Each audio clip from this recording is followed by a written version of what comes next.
In this lesson video we will ask, can we relate specific heat capacity and latent heat to thermodynamics? And why does water have such a high specific heat capacity? We will also look at the connection with chemistry in thermodynamics. Steam engines heat water, boil water into steam, and generate motion. We are producing kinetic energy from chemical energy in the fuel, but there is a critical stage in between wherein the internal energy of the liquid is changing, which we need to investigate further.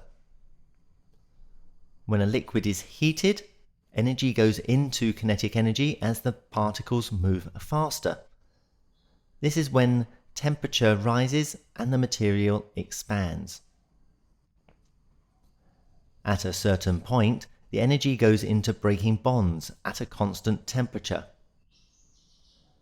Then we go back to increasing the kinetic energy of the particles and the temperature rises. During the first stage, there is a quantity called the specific heat capacity, C, given by C equals Q over m delta T. That indicates how much energy is required to raise 1 kilogram of material by 1 Kelvin. During the second stage, which has no change in temperature, the equation for the specific latent heat is L equals Q divided by M.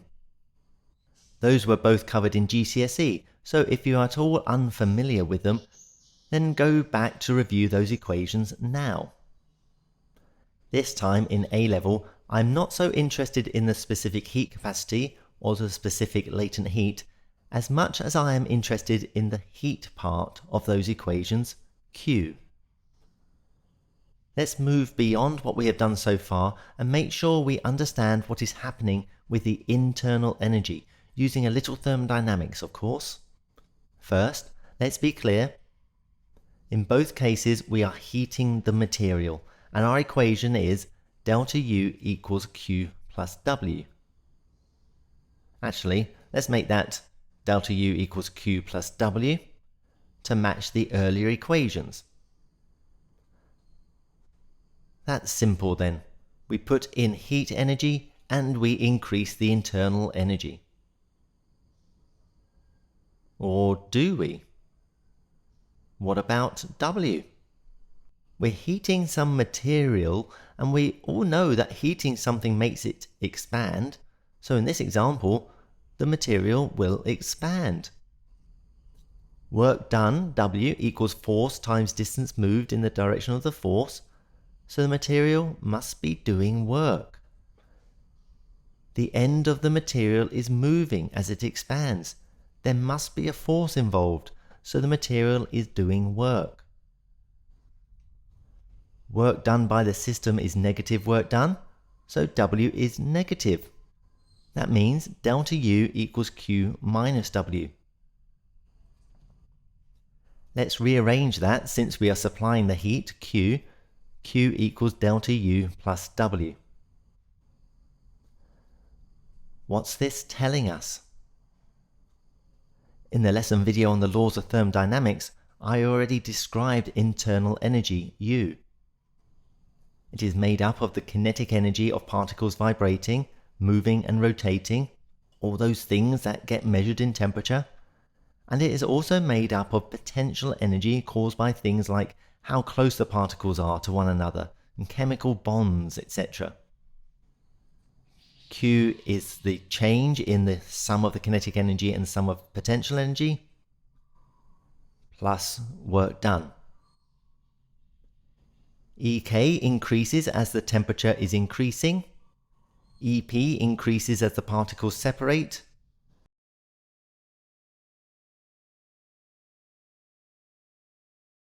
And we just said work is being done. So, when we are heating water, the heat goes into all three of these. That's our general equation. So how do we apply this to heating liquid water from, say, 25 degrees C to 50 degrees C? How does this relate to the specific heat capacity?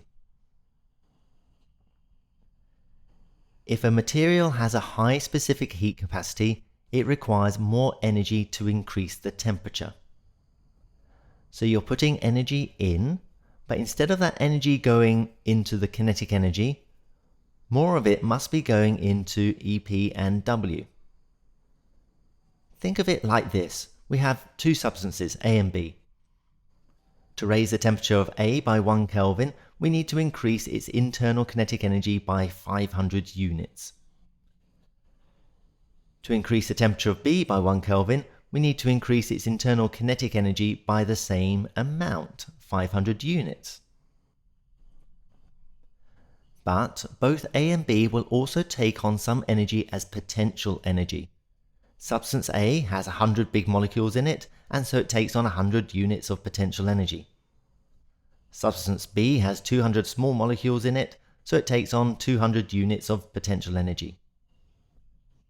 In total then, we supplied 600 units of energy to A and 700 units of energy to B, but both increased in temperature by the same amount. We are supplying heat, and the energy actually goes into the internal energy of the material. How that energy is distributed, as potential or kinetic, is a property of the material. It is not a choice we can make. For water, a really large amount goes into potential energy due to water's small molecular size, meaning there are lots of water molecules per unit mass, and it has a high ability to form bonds. Water really is quite an amazing material. So, when we supply energy to a material, the internal energy increases. The amount that goes into kinetic energy of the particles is measured through the temperature. The amount that goes into potential energy of the particles is not measured. This means that the same amount of heat supplied to identical masses of different materials will lead to different changes in temperature.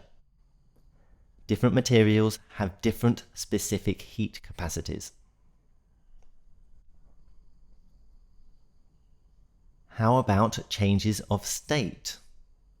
When the water boils, well, let's look at that equation again. Delta U equals Q plus W. Q equals delta U minus W. Q equals delta U plus W. So Q is delta sum of EK plus sum of EP plus W. We put in heat energy, and what happens to the internal kinetic energy, internal potential energy, and to the work done? You have a go this time. Have a think. It's not the same as before. Well, a change of state happens at a fixed temperature, so the kinetic energy does not change. The potential energy increases a lot though, because we are fully breaking bonds. And the material is also doing work as it expands whilst forming gas. This gives us Q equals delta EP plus W. Otherwise, the explanation is going to be very similar. If a material has a high specific latent heat, then a large amount of energy is added as potential energy, and this is controlled by the chemistry. There is a huge cross-link with chemistry when we are dealing with thermodynamics. It is a huge field. So, using thermodynamics, it is possible to start talking about processes such as heating water in a kettle and boiling water in a kettle. You need to be able to define and perform calculations with specific heat capacity, with specific latent heat, and with a combination of the two. You should also be able to apply the first law of thermodynamics, delta U equals Q plus W, to these and other processes and start to explain the change in internal energy of the systems. We will look at this last point in more detail after we have learned about ideal gases and pressure volume cycles.